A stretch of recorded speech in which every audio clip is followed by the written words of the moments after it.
అందరికీ నమస్కారం. నేను మీ మాచిరాజు రాజేష్. క్రితం వీడియోలో మనము పల్లవి అనుపల్లవి అనేటువంటి రెండు విషయాల గురించి మాట్లాడుకోవడం ప్రయత్నం చేశాం. ఇక ఈరోజు మనం మాట్లాడుకునేది పాటలోని మరొక భాగము చరణము.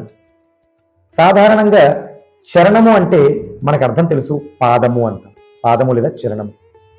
పాటలో ఒక పల్లవి ఒక అనుపల్లవి ఉంటుంది, కానీ ఏదైనా ఒక కీర్తన లేదా కృతులు తీసుకున్నట్లయితే అంటే పల్లవి అనుపల్లవి తర్వాత వస్తుంది చరణం. చివరి భాగం అయి ఉంటుంది, పాటలో చివరి భాగం అయి ఉంటుంది. ఒక పాటలో 3 లేదా 5 చరణాలు కూడా ఉండొచ్చు. ఒక పల్లవి ఒక అనుపల్లవి మాత్రమే ఉంటాయి, కానీ చరణాలు మాత్రం 3 లేదా 5 ఉండవచ్చు. ఇది మనం గమనించాలి. చాలా సింపుల్ విషయము.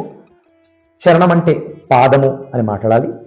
పల్లవి అనుపల్లవి అనేటువంటి వాటి తర్వాత వచ్చేటువంటిది చరణం ఉంటుంది. ఇప్పుడు ఫర్ ఎగ్జాంపుల్ అదివో అల్లదివో శ్రీహరివాసం అని మాట్లాడుకున్నాం క్రితం వీడియోలో. ఆ పాటలో అదే వెంకటాచలమఖిలోన్నతము, ఇది ఒక చరణం.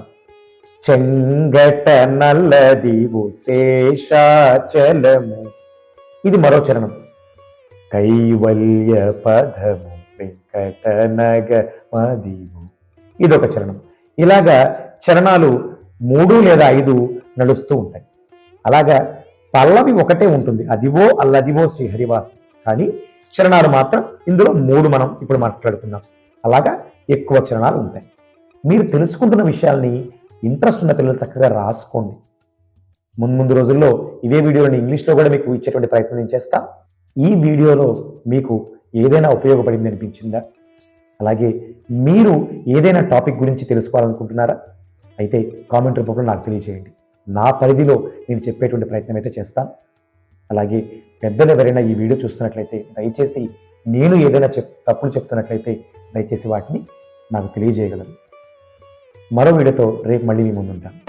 నమస్తే.